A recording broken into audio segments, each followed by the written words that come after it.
Hello guys, welcome to LTX UPSC classes. Hope you all are liking this environment, science and technology daily current affairs initiative. Initiative not only beginners కే కాకుండా ఎవరైతే serious aspirants ఎప్పటి నుంచి prepare అవుతున్నారో వాళ్ళకి కూడా revision కింద help అవుతుంది. So you all know this initiative is not free. You have to pay through your likes, shares and subscribes. So ఇవాళ ఏంటి న్యూస్ లో ఉందని చూస్తుంటే sulphur dioxide emissions and norms గురించి న్యూస్ లో ఉంది. మెయిన్ గా దేని గురించి ఉంది?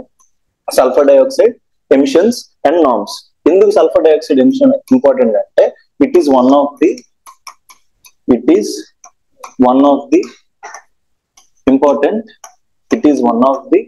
Important greenhouse gas.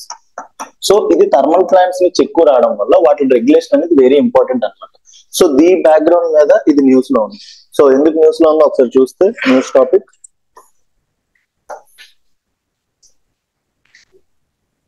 In July 2025, the Ministry of Environment issued a major notification exempting 79% of India's coal-based thermal plants, those situated outside 10 kilometers radius from the city అన్నాడు. అంతా 10 kilometers cities నుంచి ఏవైతే 10 kilometers radius out side ఉన్నాయో అవి implement చేయని అవసరం లేదు. వాటిని ఎగ్జామ్ చేసాడు. ఎంత? 79% coal based thermal power plants with populations over 1 million కంటే ఎక్కువ పాపులేషన్స్ ఉంటే వాళ్ళకి అవసరం లేదు.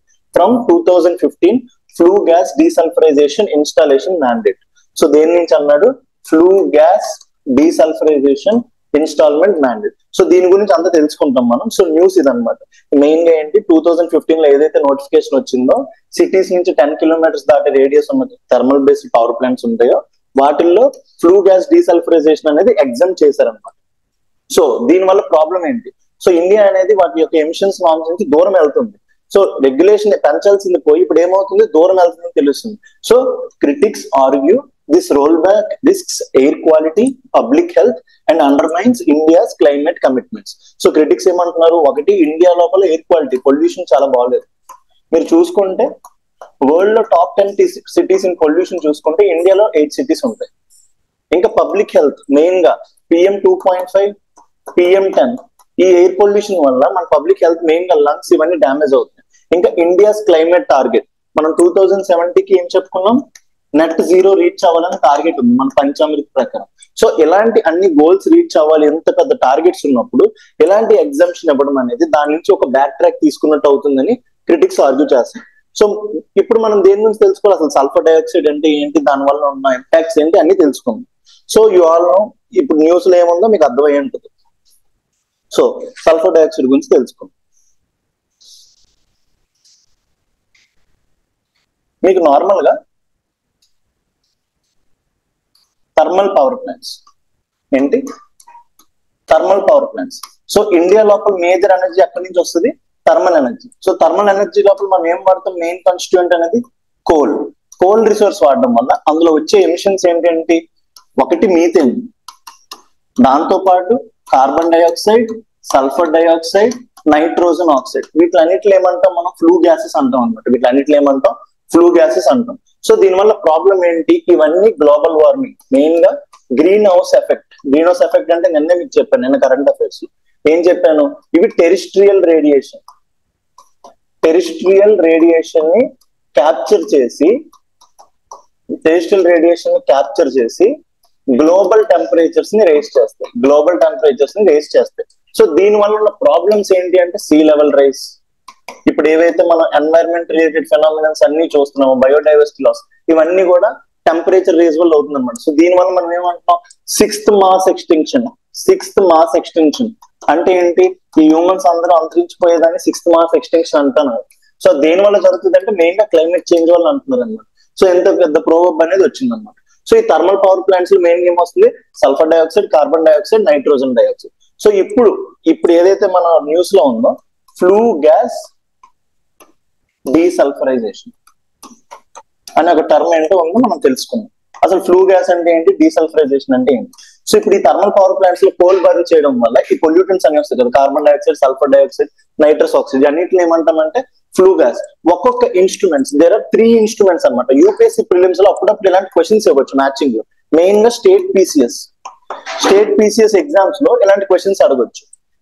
ఫ్లూ గ్యాస్ డీసల్ఫరైజేషన్ ఇన్స్ట్రుమెంట్ దేనికి యూజ్ చేస్తారు? ఏ పొల్యూటెంట్ బయట తీయడానికి? సెలెక్టివ్ క్యాటలైటిక్ రిడక్టర్ దేనికి వాడతారు? ఎలక్ట్రోస్టాటిక్ ప్రెసిపిటేటర్ ఇది దేనికి వాడతారు అని అడగొచ్చు. సో ఫ్లూ గ్యాస్ డీసల్ఫరైజేషన్ అనేది మెయిన్ గా sulphur dioxide emissions, thermal power plants నుంచి వచ్చే సల్ఫర్ డైఆక్సైడ్ ఎమిషన్స్ ని క్యాప్చర్ చేయడానికి యూజ్ చేస్తారు. సెలెక్టివ్ క్యాటలైటిక్ రిడక్టర్ అని వచ్చినప్పుడు అవి నైట్రోజన్ డైఆక్సైడ్ NOx ఎమిషన్స్ ని క్యాప్చర్ చేస్తాయి. అదే ఎలక్ట్రోస్టాటిక్ ప్రెసిపిటేటర్ అనేది PM2.5 PM10 ఈ రెండింటిని క్యాప్చర్ చేయడానికి ఇన్స్ట్రుమెంట్స్ వాడుతూ ఉంటారు. సో యూపీఎస్సీ లోపల ఏంటంటే పొల్యూషన్ ఒకటి పొల్యూటెంట్ గురించి అడగొచ్చు. సల్ఫర్ డైఆక్సైడ్ వల్ల వచ్చే ఇంపాక్ట్స్ ఏంటి, నైట్రోజన్ డైఆక్సైడ్ వల్ల వచ్చే ఇంపాక్ట్ ఏంటి, కార్బన్ మోనాక్సైడ్ వల్ల వచ్చే ఇంపాక్ట్ ఏంటి అది అడగొచ్చు. ఇంకా టెక్నాలజీస్ ఏమేమి ఉన్నాయి వాటిని క్యాప్చర్ చేయడానికి, అదొక important perspective. So flu gas desulphurisation use చేసి సల్ఫర్ డైఆక్సైడ్ క్యాప్చర్ చేస్తాం.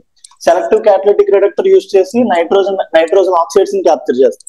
ఎలక్ట్రోస్టాటిక్ ప్రెసిపిటేటర్ యూజ్ చేసి PM2.5 PM10 క్యాప్చర్ చేస్తాం. So this is very important related to exams. ఇప్పుడు మనం మెయిన్ గా సల్ఫర్ డైఆక్సైడ్ కి వస్తాయి. ఇది ఎక్కడి నుంచి మెయిన్ గా వస్తుంది? Thermal power plants. Naturally sulphur dioxide main యొక్క రిసోర్స్ ఏంటి? వాల్కెనోస్, ఇంకొకటి వెహికులర్ ఎమిషన్స్ ఎక్సెట్రా. వీటిలన్నిటి నుంచి ఏమొస్తుంది? Sulphur dioxide. So sulphur dioxide లో ఉన్న ఇంపార్టెంట్ ఫినామినన్ ఏంటంటే దే క్రియేట్ యాసిడ్ రైన్స్. ఏం క్రియేట్ చేస్తే? యాసిడ్ రైన్స్ అంటే ఏంటి? pH value of rain will become less than 5.6. ఎందుకంటే నార్మల్ రెయిన్ వాటర్ యొక్క pH 5.6 కన్నా తగ్గిపోతుంది రెయిన్ వాటర్ యొక్క pH. సో దీనివల్ల చాలా ఇంపాక్ట్స్ ఉంటాయి అనమాట. బయోడైవర్సిటీ మీద, పీపుల్ హెల్త్ మీద, ల్యాండ్ మీద, ఫెర్టిలిటీ, సాయిల్ యొక్క ఫెర్టిలిటీ అన్ని ఎఫెక్ట్ చేస్తాయి అనమాట. ల్యాండ్ డిగ్రేడేషన్ లో one of the major feature ఏంటంటే ల్యాండ్ డిగ్రేడేషన్ లో one of the major feature ఏంటంటే ఎసిడిఫికేషన్ ఆఫ్ ల్యాండ్. సో ఈ సల్ఫర్ డైఆక్సైడ్ యొక్క కాన్సన్ట్రేషన్ పెరగడం వల్ల, యాసిడ్ రైన్స్ రావడం వల్ల ఎసిడిఫికేషన్ జరగవచ్చు. సో దీని గురించి మన దగ్గర ఏమేమి మెజర్స్ ఉన్నాయని చూసుకుంటే ఎయిర్ క్వాలిటీ ఇండెక్స్ ఉంటుంది. Air quality index, national ambient air quality standards. So ఈ రెండు యూజ్ చేసి మనం ప్రతి పొల్యూటెంట్ మెజర్ చేస్తాం. అట్మాస్ఫియర్ లో ఎంత ఉంది ఏదండి. సో ఎయిర్ క్వాలిటీ ఇండెక్స్ లోపల ఏమేమి మెజర్ చేస్తామంటే PM2.5, PM10. ఇందులో 8 పొల్యూటెంట్స్ మనం మెజర్ చేస్తాం. Carbon monoxide, ozone. అందరూ బాగా గుర్తుపెట్టుకోండి, కార్బన్ డైఆక్సైడ్ ఇందులో ఉండదు, ఎయిర్ క్వాలిటీ ఇండెక్స్ లో ఉండదు, national ambient air quality standards లో ఉండదు. Sulphur dioxide, nitrogen oxide, ammonia, lead. So ఈ 8 పొల్యూటెంట్స్ మనం ఎయిర్ క్వాలిటీ ఇండెక్స్ లో మెజర్ చేస్తాం. So national ambient air quality standards లో ఈ 8 pollutants plus benzene, benzopyrene, arsenic, ఇంకా నికిల్, ఈ పొల్యూటెంట్స్ మెజర్ చేస్తాం. సో మెజర్ చేస్తే ఏంటి? వీటితో మెజర్ చేసి ఏం చేస్తాం? ఏ ఇనిషియేటివ్స్ తీసుకోవాలి? ఏ రీజియన్ లోపల ఈ పొల్యూషన్ ఎక్కువ ఉంది? సో యూపీఎస్సీ ఈ క్వశ్చన్ అడగవచ్చు, ఎయిర్ క్వాలిటీ ఇండెక్స్ లో ఏ పొల్యూటెంట్స్ ఉన్నాయి. So sulphur dioxide related concepts అన్ని తెలుసుకోవడం వల్ల మనకి అన్ని విధాలుగా హెల్ప్ అవుతుంది అనుకుంటా. So I hope you all got clarity over this concept. So ఇప్పుడు న్యూస్ లో ఉంది, ఏముందో తెలుసుకుందాం పదండి. So what is sulfur dioxide? Sulfur dioxide is a toxic gas generated primarily from burning coal and other fossil fuels. మనం ఏదైతే మాట్లాడుకున్నాం అదే చెప్తున్నాను. Sulphur dioxide contributes to acid rains వస్తుంది, స్మాగ్ వస్తుంది. స్మాగ్ అంటే స్మోక్ ప్లస్ ఫాగ్. సో మనకి 2 types of స్మాగ్స్ ఉంటాయి అన్నమాట. ఒకటి ఏమొచ్చి ఏంటంటే అంటే లండన్ స్మాగ్ అంటాం. లండన్ స్మాగ్ అందులోపల సల్ఫర్ డైఆక్సైడ్ కాన్సన్ట్రేషన్ ఎక్కువ ఉంటుంది. అందుకే దాన్ని ఏమంటామంటే రిడక్షన్ స్మాగ్ అని కూడా ఉంటాం. సో అందుకే ఆ స్మాగ్ అనేది బ్రౌన్ కలర్ లో ఉంటుంది. ఇంకొకటి ఏంటంటే ఫోటోకెమికల్ స్మాగ్. ఇందులోపల సల్ఫర్ కాన్సన్ట్రేషన్ ఎక్కువ ఉండదు. సో ఇందులోపల నైట్రోజన్ ఆక్సైడ్స్ యొక్క కాన్సన్ట్రేషన్ ఎక్కువ ఉంటుంది. So there are 2 types of smogs. ఒకటి లండన్ స్మాగ్, ఇంకొకటి ఫోటోకెమికల్ స్మాగ్. లండన్ స్మాగ్ లో సల్ఫర్ డైఆక్సైడ్ కాన్సన్ట్రేషన్ ఎక్కువ ఉంటుంది. సో అందుకే sulphur dioxide contributes to acid rains, smog and secondary particle ఏంటంటే PM2.5 అన్ని ఉంటాయి కదా, ఈ స్మాల్ పార్టికల్స్ ఇవి కంట్రిబ్యూట్ చేస్తాయి. India's national ambient air quality standards ఇప్పుడు ఇందాక మాట్లాడుకున్నాం. మనకి ఎన్ని ఇండెక్స్ ఉన్నాయి? ఎయిర్ క్వాలిటీ ఇండెక్స్ ఉంది, national ambient air quality standards, ఇది ఒక ఇండెక్స్ ఉంది. అందులో ఏం చెప్పారు, annual average 50 microgram per metre cube in industrial or residential zones, ఇంకా 20 microgram in sensitive areas 24 hour average తీసుకుంటారు అనమాట. సో అప్పుడప్పుడు యూపీఎస్సీ లో ఇలా కూడా అడగొచ్చు అనమాట, ఒక్కొక్క పొల్యూటెంట్ కి ఎంత లిమిట్ ఉంది అని అడిగినప్పుడు. సో మీకు తెలియకుండా ఉండడం కోసం ఇలాంటి స్టేట్మెంట్స్ ఇస్తున్నారు. సో మీకు గుర్తుంటే గుర్తు పెట్టుకోండి, లేకపోతే neglect. Without flue gas desulphurisation, ఏదైతే ఇప్పుడు ఫ్లూ గ్యాస్ డీసల్ఫరైజేషన్ చెప్తున్నానో, సో అందులో ఏంటి మెయిన్ గా మనం సల్ఫర్ డైఆక్సైడ్ కాన్సన్ట్రేషన్ ని, సల్ఫర్ డైఆక్సైడ్ గ్యాసెస్ ని క్యాప్చర్ చేస్తుంది.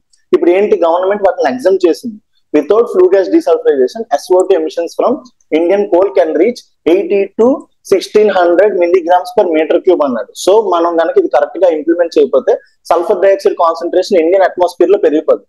సో దీనివల్ల పొల్యూషన్, పబ్లిక్ హెల్త్ అనేవి చాలా డ్రాస్టిక్ గా ఎఫెక్ట్ చేస్తాయి, exceeding standards by an order of magnitude. So ఇది వెరీ ఇంపార్టెంట్ అనమాట. మీకు అర్థమవుతుందో, without flue gas desulphurisation sulphur dioxide emissions from Indian coal can reach 800 to 1600 milligram per metre cube, exceeding standards by an order of magnitude. So దీనివల్ల problem ఏంటి, Indian coals లోపల 4 types ఉంటాయి, anthracite, bituminous, peat, lignite. So 4 types of coals అన్నమాట. So anthracite అనేది best form of coal, bituminous అనేది second best form of coal. So అలాగా lignite కి వచ్చినప్పటికి వరస్ట్ ఫార్మ్ ఆఫ్ కోల్. ఈ రెండింటి లోపల ఏంటంటే యాష్ కంటెంట్ ఎక్కువ ఉంటుంది. యాష్ కంటెంట్ ఎక్కువ ఉండడం వల్ల వీటి నుంచి బయటికి సల్ఫర్ డైఆక్సైడ్ ఎమిషన్స్ ఇవన్నీ ఎక్కువ వస్తాయి అన్నమాట. సో ఇండియన్ కోల్ అనేది సుపీరియర్ కోల్ కాకపోవడం, ఇలాంటి నార్మ్స్ ఇంప్లిమెంట్ చేయకపోతే ఇండియా మీద థ్రెట్ ఇంకా ఎక్కువ ఉంటుంది. సో ఈ ఆర్టికల్ యొక్క ఇంపార్టెన్స్ మీకు అర్థమవుతుంది. సో యూపీఎస్సీలో ఏ డైమెన్షన్ అయినా క్వశ్చన్ అడగొచ్చు. సో ఇప్పుడు మనం మాట్లాడుకున్నాం, what is flue gas. Flue gas also known as exhaust or stack gas అంటారు అనమాట. ఏదైతే మన ఇండస్ట్రియల్ పైప్స్ నుంచి వస్తుందో దాన్ని ఏమంటే exhaust or stack gas. It's a mixture of gases released from combustion of process such as coal or oil fired boilers, furnace or power plants. ఈ అన్నిటిలో బర్న్ చేసినప్పుడు ఇవి వస్తూ ఉంటాయి అన్నమాట. So it's primarily comprises of nitrogen ఉంటుంది, carbon dioxide ఉంటుంది, water vapour ఉంటుంది, along with pollutants like sulphur dioxide, nitrogen oxide, carbon monoxide, particulate matter, heavy metals and other trace compounds. ఈ అన్నిటిలో ఏమంటాం మనం, ఫ్లూ గ్యాస్ అంటాం అనమాట. సో ఒక్కొక్క ఇన్స్ట్రుమెంట్ గురించి ఇప్పుడే మనం మాట్లాడుతున్నాం, ఏ ఇన్స్ట్రుమెంట్ యూజ్ చేసి ఏదేది క్యాప్చర్ చేద్దాం. సో కింద అదే మెన్షన్ చేశారు చూడండి, measures to capture pollutants in flue gas. Main గా ఎలక్ట్రోస్టాటిక్ ప్రెసిపిటేటర్ దేని క్యాప్చర్ చేస్తుంది అన్నాను, PM2.5, 10 వీటిని క్యాప్చర్ చేస్తుంది. Electrostatic precipitator removes fine particulate matter from flue gas using electrostatic precipitator actions. So దాన్ని యూజ్ చేసి ఎలక్ట్రోస్టాటిక్ ప్రెసిపిటేటర్ యూజ్ చేసి మనం PM2.5, PM10 కలెక్ట్ చేస్తాం. ఫ్లూ గ్యాస్ డీసల్ఫరైజేషన్ యూజ్ చేసి సల్ఫర్ డైఆక్సైడ్ ని రిమూవ్ చేస్తాం. ఇంకా సెలెక్టివ్ క్యాటలిటిక్ రిడక్షన్ యూజ్ చేసి ఏం చేస్తాం, నైట్రోజన్ ఆక్సైడ్స్ యొక్క కాంపౌండ్స్ ని రిమూవ్ చేస్తాం అనమాట. సో ఎగ్జామ్ కి ఇంపార్టెంట్ ఏంటంటే ఎలక్ట్రోస్టాటిక్ ప్రెసిపిటేటర్ ఇచ్చి, ఫ్లూ గ్యాస్ డీసల్ఫరైజేషన్ ఇచ్చి, సెలెక్టివ్ క్యాటలిటిక్ రిడక్టర్ ఇచ్చి, ఈ ఇన్స్ట్రుమెంట్స్ ఏ పొల్యూటెంట్స్ ని క్యాప్చర్ చేస్తే అని అడుగుతారు. So this is very important for the exam. మీరు ఇది మాత్రం పక్కా నోట్ డౌన్ చేసుకోండి. సో ఇప్పుడు న్యూస్ అంటే ఏంటో చూద్దాం. అసలు న్యూస్ లో ఏం మెన్షన్ చేశారు ఏంటని ఏం మాట్లాడుకున్నాం, the 2015 mandate envisioned 540 plants installing flue gas desulfurization by 2027, estimated to cost $30 billion. వీటిలో ఒక కాస్ట్ ఎక్కువ అనమాట. యాజ్ ఆఫ్ ఆగస్ట్ మొత్తం ఎన్ని units, 39 units installed FGDs, 238 units awarded contracts, ఇంకా వాళ్ళు పెట్టలేదు, ఇంకా 139 యూనిట్స్ ఇంకా టెండరింగ్ వేయలేదు, ఇంకా 120 యూనిట్స్ అయితే అసలు ప్రీ టెండరింగ్ స్టేజ్ లో ఉన్నాయి. సో దీని ద్వారా ఏంటి, ఈ ఫ్లూ గ్యాస్ డీసల్ఫరైజేషన్స్ పెట్టకపోవడం, ఇండియా కోల్ కంటెంట్ లో సల్ఫర్ డైఆక్సైడ్ కాన్సన్ట్రేషన్ ఎక్కువ ఉండడం ఏమవుతుంది, it will effect India's pollution, public health and climate related India's commitments. ఏవైతే ఇండియా కమిట్మెంట్స్ చెప్పిందో మొత్తం అన్ని అవుతాయి అనమాట. 2025 roll back limits mandatory updates to only category A plans. ఇప్పుడు ఇంకా కొత్తగా రెగ్యులేషన్స్ తీసుకొచ్చి ఫ్లూ గ్యాస్ డీసల్ఫరైజేషన్ ఇంకా తగ్గించడం వల్ల సో దీనివల్ల ఇంకా ప్రాబ్లం అవుతుంది. సో దీనివల్ల ప్రాబ్లమ్స్ ఏమేమి అవుతాయి చూద్దాం. సో దాన్ని ఎన్విరాన్మెంటల్ అండ్ హెల్త్ ఇంపాక్ట్స్ కింద కేటగిరైజ్ చేసాం. ఏంటంటే sulphur dioxide and sulphate aerosols reduce visibility and penetrate lungs. Main గా మన లంగ్స్ లోపలికి వెళ్ళిపోయి రెస్పిరేటరీ ఇష్యూస్ వస్తాయి. In regions like Jharkhand and Maharashtra, coal fired plants contribute significantly to PM2.5 loads and are linked to 2200 premature deaths annually in Jharkhand. So మీరు అప్పుడప్పుడు ఎలాంటి questions వచ్చినప్పుడు, ఎలాంటి స్ట్రైకింగ్ డేటా రాసినప్పుడు మెయిన్స్ లో మీకు అనేది ఎడ్జ్ ఉంటుంది అనమాట. సో జార్ఖండ్ లోపల ఎక్కువగా థర్మల్ పవర్ ప్లాంట్స్ నుంచి రావడం వల్ల 2200 మెంబర్స్ చనిపోతున్నారని మీరు రాసినప్పుడు మీకు ఇంకా వాల్యూ యాడ్ అవుద్ది. ఇంకా సల్ఫర్ డైఆక్సైడ్ వల్ల వస్తున్నాయండి యాసిడ్ రెయిన్స్ అనేవి సాయిల్ ని డ్యామేజ్ చేస్తాయి, vegetation, fresh water ecosystems ఏవైతే ఇందాక మాట్లాడుకున్నామో అన్నిటిని అవి డ్యామేజ్ చేస్తాయి. సో ఎఫిషియన్సీ, సో ఇప్పుడు ఎఫిషియన్సీ చూసుకుంటే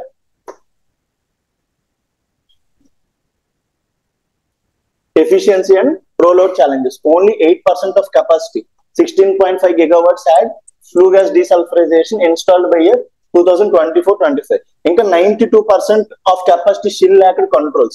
అంటే ఓన్లీ 8% మనం ఇప్పటికి రెగ్యులేట్ చేస్తున్నాం. ఇప్పుడు 100% కోల్ ఇండియాలో బర్న్ చేస్తే అందులో 8% ఫ్లూ గ్యాస్ డీసల్ఫరైజేషన్ ద్వారా మనం ఆపుతున్నాం సల్ఫర్ డైఆక్సైడ్ ఎమిషన్స్. మిగతా 92% అట్మాస్ఫియర్ లోపలికి వచ్చేస్తున్నాయి. సో దీనివల్ల మెయిన్ ప్రాబ్లం ఏంటి? ఇండియన్ పర్స్పెక్టివ్ లో ఆలోచిస్తే ఇండియాలో 100% ఎనర్జీ నీడ్స్ ఉంటే అందులో nearly 50% of our energy needs are met through coal based energy, thermal energy. So మన ఇండియా లోపల థర్మల్ ఎనర్జీ యొక్క నెక్స్ట్ పాలసీ కూడా చూసుకుంటే కోల్ యొక్క ఎక్స్ట్రాక్షన్ 2030 వరకు మన గోల్ ఎంత అంటే 1.5 బిలియన్ టన్స్ ఆఫ్ కోల్ ని ఎక్స్ట్రాక్ట్ చేద్దాం అనుకుంటాం. ఇంకా 2030, 2050కి వెళ్ళినప్పటికీ ఇండియాకి కోల్ యొక్క నీడ్ అనేది ఇంకా ఎక్కువ ఉంది. ఎందుకంటే మనం ఎనర్జీ, సోలార్ ఎనర్జీ ఇట్లన్నిట్లో ఇంకా కరెక్ట్ గా బిల్డ్ చేయలేదు. ఆ టెక్నాలజీస్ అనేవి అంత ఎఫిషియెంట్ కాదు. సో మనకి ఇంకా నీడ్ పెరుగుతున్నప్పుడు మనం కోల్ మీద ఎక్కువ డిపెండ్ అవుతాం కాబట్టి సో పొల్యూషన్ ని వాటిని ఆపాలంటే మెయిన్ గా ఈ టెక్నాలజీస్ ని ఇన్స్టాల్ చేయాలి. సో అది ఈ ఆర్టికల్ యొక్క మెయిన్ ఆప్షన్స్ అనమాట. క్రిటిక్స్ ఏదైతే ఆర్గ్యూ చేస్తున్నారో సో మన నెక్స్ట్ మన గోల్, మన టార్గెట్ అనేది చాలా ఎక్కువ ఉంది కాబట్టి సో మనం అవన్నీ చేయాలంటున్నారు అనమాట. So policy trade of, roll back justified by MOFCC. అసలు ఏం చెప్తున్నారు? MOFCC ఏం చెప్తుంది? citing low ambient sulfur dioxide and meteorological dilution in most areas. It also highlighted carbon footprint of flue gas desulfurization themselves. ఇతను ఏమంటున్నారంటే MOFCC ఏం చెప్తుందంటే main flu gas డీసల్ఫరేషన్స్ instruments తయారు చేయడానికి మాకు ఎక్కువ పొల్యూషన్ వస్తుంది. సో ఇప్పుడు ఇట్లా ఇన్స్టాల్ చేసినా సరే అదే పొల్యూషన్ బయటకు వస్తుంది. సో మేము ఇన్స్టాల్ చేయట్లేదు, ఇదే మా యొక్క ఏదైతే బ్యాక్గ్రౌండ్ అనాలిసిస్ ఉందో అన్నట్టు చెప్తున్నారు అన్నమాట. హౌఎవర్ క్రిటిక్స్ వారిని ఏం చెప్తున్నారు? రోల్ బ్యాక్ జియోబయోడైవర్సిటీ goals under national clean air programme. ఇక్కడ ఏమన్నాడు? నేషనల్ క్లీన్ ఎయిర్ ప్రోగ్రామ్ అన్నాడు. నేషనల్ క్లీన్ ఎయిర్ ప్రోగ్రామ్ 2019 లో లాంచ్ చేసాం. 2017 బేస్ ఇయర్ పెట్టుకున్నాం. మన టార్గెట్ ఏంటంటే 2026 కల్లా PM 2.5, PM 10 పార్టికల్స్ ని 2017 ఇయర్ బేస్ ఇయర్ తో పోల్చుకుంటే 40% రెడ్యూస్ చేయాలి. ఇది national clean air programme. So అంత అంబిషియస్ గోల్ పెట్టుకొని మనం ఇప్పుడు ఈ ఫ్లూ గ్యాస్ డీసల్ఫరైజేషన్ ఇవన్నీ పెట్టుకోకపోతే, ఇవన్నీ ఇంప్లిమెంట్ చేయకపోతే ఇండియా యొక్క గోల్స్ అనేవి అండర్మైన్ అయిపోతాయి అంటున్నారు. ఇంకా India's net zero pledge, India net zero ఎప్పటికి వస్తుంది అనుకున్నాను, ఇందాక మీకు చెప్పాను 2070కి మనం ఒక అంబిషియస్ గోల్ పెట్టాము. ఏం చెప్పాం? India will reach net zero. So ఇలాంటి గోల్స్ ఉన్నప్పుడు, ఇలాంటి ఫ్లూ గ్యాస్ డీసల్ఫరైజేషన్ ఇలాంటి కంట్రోల్స్ మనం పెట్టలేనప్పుడు ఏమవుతుంది అంటే వాటిని బ్యాక్ ట్రాక్ చేసినట్టు అవుతుంది అన్నమాట. మెయిన్ గా ఛాలెంజెస్ అండ్ లిమిటేషన్స్ ఏంటంటే ఫ్లూ గ్యాస్ డీసల్ఫరైజేషన్ పెట్టకపోవడానికి ఛాలెంజెస్ ఏంటి? మెయిన్ గా ఏంటంటే high cost and reduced power efficiency. Main గా ఫ్లూ గ్యాస్ డీసల్ఫరైజేషన్స్ ఏవైతే యూనిట్స్ ఉన్నాయో ఇవి చాలా హెవీ కాస్ట్ తో ముడిపడి ఉంటాయి అన్నమాట. ఇంకా sludge management and water demand. ఈ ఫ్లూ గ్యాస్ డీసల్ఫరైజేషన్ వల్ల ఎక్కువ వాటర్ కావాలన్నమాట. సో ఈ వాటర్ ని ఎక్కువ ఎక్స్ట్రాక్ట్ చేయడం వల్ల గ్రౌండ్ వాటర్, అక్కడ ఉన్న రివర్ వాటర్ అనేది దెబ్బతింటుంది. So sludge management and water demand remains unsolved in wet scrubber system. ఇక్కడ వెట్ స్క్రబ్బర్ సిస్టమ్ అంటున్నాడంటే వాటిలో స్క్రబ్బర్స్ ఏవైతే ఉన్నాయో వాటి లోపల వాటర్ ఎక్కువ యూజ్ అవుతుంది. సో వాటర్ అనేది India is water scarce country, ఇది ఒక ప్రాబ్లం. ఇంకొకటి ఏంటి? Inequitable implementation. Exemptions disproportionately effect states like Punjab and Maharashtra where PM 2.5 burdens are already high.